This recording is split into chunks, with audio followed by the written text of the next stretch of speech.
I just say, why me? You know, that's what I ask myself, why me? Why did it happen to me? So everything's been good for us, and then something like this happens. And I think it's beyond a lot of people's comprehension that you just don't understand. I just think it's something that people don't expect to happen. This is Carla Yarborough. She and her husband own Spanky's Marshside in the resort town of Brunswick, Georgia.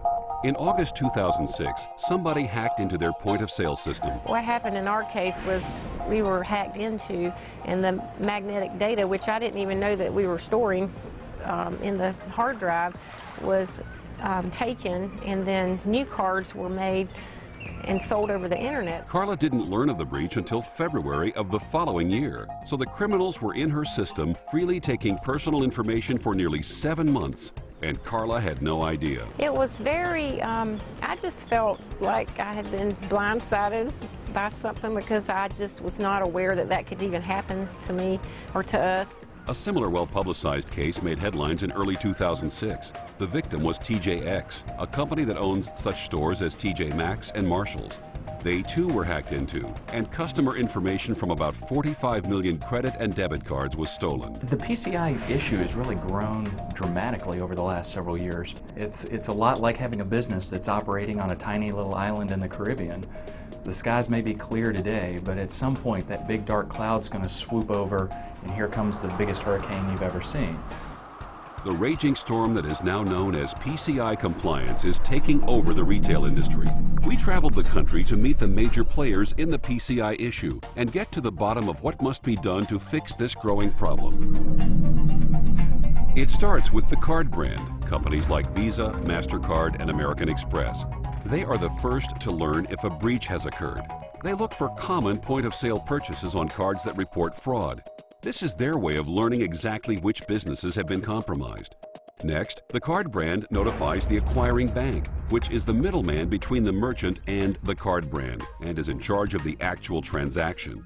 Once the acquiring bank informs the merchant of the fraud, it can be a downward spiral of confusion and financial frustration. Visa's really taken a leadership role in the area of data security, and together with the other payment card brands, we created the Payment Card Industry Security Standards Council, which is the owner of the PCI data security standards. Formed in 2004, PCI DSS is a list of industry tools and measurements to ensure safe handling of sensitive information. It consists of 12 requirements and multiple sub-requirements to guide the building and maintenance of secure payment networks. That's really what we're concerned about. We want to make sure that cardholder data is protected anywhere that it's stored, processed, or transmitted throughout the payment system. But what we're finding more and more frequently is that it's compromises of full magnetic stripe data, which is basically the data that's encoded within the magnetic stripe on the back of the card. The information on that magnetic stripe is what is often being stolen, and this information is a cash cow for criminals. Unfortunately, many retailers don't even know they're storing this information on their point-of-sale system. The information isn't needed after a transaction has been authorized. I think that when a compromise occurs, what merchants risk is the loss of trust of their customers, as well as the loss of the actual data that they may put at risk. This stolen data costs a lot of money.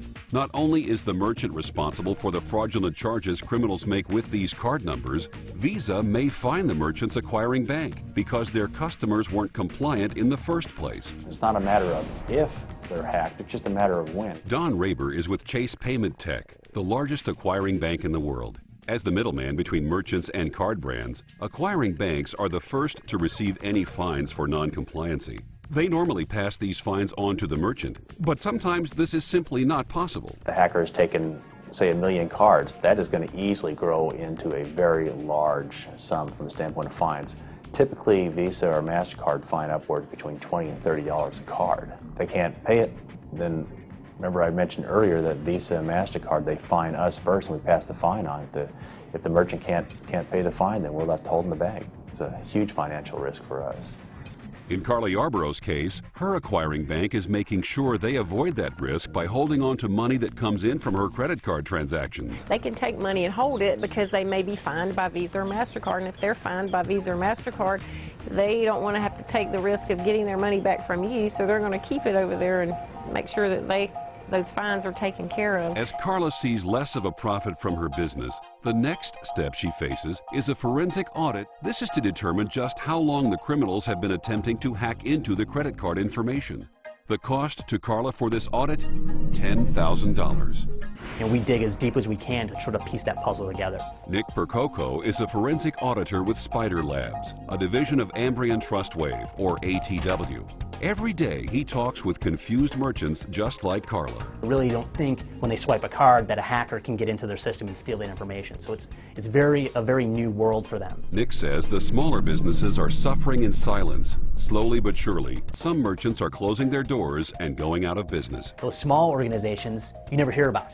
It's not going to make headlines on CNN that a mom and pop restaurant in the middle of South Dakota was hacked into. It's not going to happen. But the threat is very real. According to ATW, during each compromise, an average of 40,000 card numbers are stolen. If everybody in America just decided they're going to leave all their doors unlocked on their houses, and they're all going to go on vacation for 3 weeks, all the thieves in America would just drive around subdivisions just looting houses. That's really what the environment's like for these small merchants right now. Experts say these hackers are criminals who are a part of a sophisticated, organized group. On the systems they break into, they often leave an encryption to let other criminals know they've already been there. The message? Don't steal my work. Because of their cyber intelligence, these criminals are nearly impossible to catch. Nick Percoco says what they are actually doing is another story. It isn't sophisticated at all. What you see in Hollywood, where it's somebody at a computer typing furiously trying to break into systems, it's more of point-and-click hacking is really what it's come down to. Browse around just like you would sitting at your own computer, click on files, open them up, and download the data. It's actually that simple. Inside Spider Labs, Nick logs on to a criminal chat room to show just how simple the process is. The chat room reflects the same type of services you would find on eBay, but this is a marketplace for criminals to buy and sell stolen goods. These people here, there's a username there. They said they have e-gold, they have bank logins, they have fresh credit card numbers, they have a whole bunch of things that they actually have their hands on and are looking for someone who wants to buy them. It is sad because it's like the small business person is taking the brunt of the whole thing because somebody is out there breaking the law. We're having to pay for it one way or the other, if not by closing your doors, by having to pay out big sums of money. I didn't think I was at risk either, but I was, obviously, and it happened, and I thought that I had everything I needed because I had a brand new system and thought that my software was compliant. ATW learned that in nearly 60% of the cases where a merchant was compromised, reliance on an outdated version of a third party's products may have exposed the merchant's system to theft. On our website, we have a list of validated payment applications that have demonstrated their ability to meet that standard, and that's something that we strongly encourage merchants to refer to and to select vendors that have been validated. As a merchant, there's one critical question you need to ask your dealer or reseller. Is my POS system PCI compliant? Buying and maintaining compliant equipment is the most important step toward compliancy.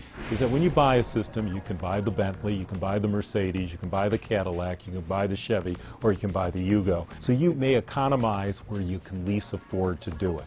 The bigger companies have budgets for IT. The smaller people who don't have the funds to invest, don't have the time to invest, are going to have a weaker system. You know, what bothers me is that here you have a small business, a restaurant, a small retailer, they're breached. They're being asked to pay millions of dollars because some criminal breached their system and stole this data. But the penalty's far too high. So I think legislation may be the ultimate goal. Right now, it's with the retailer. That's where the liability is being imposed. This matter grows more urgent by the day.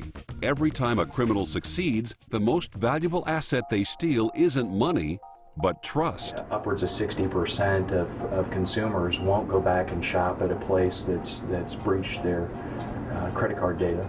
I think equally important, if you look at TJ Maxx, they lost more than $1 billion in market cap immediately following the breach. It says to me that you need to invest a little bit of money in this issue. Really, the cost of protecting that data, it's a cost of doing business, it's essential, and it's far less than the cost in the event of a compromise.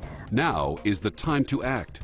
If you don't have money to upgrade your system or buy a compliant one today, work toward that goal. In the meantime, here is a list of action items you can do today.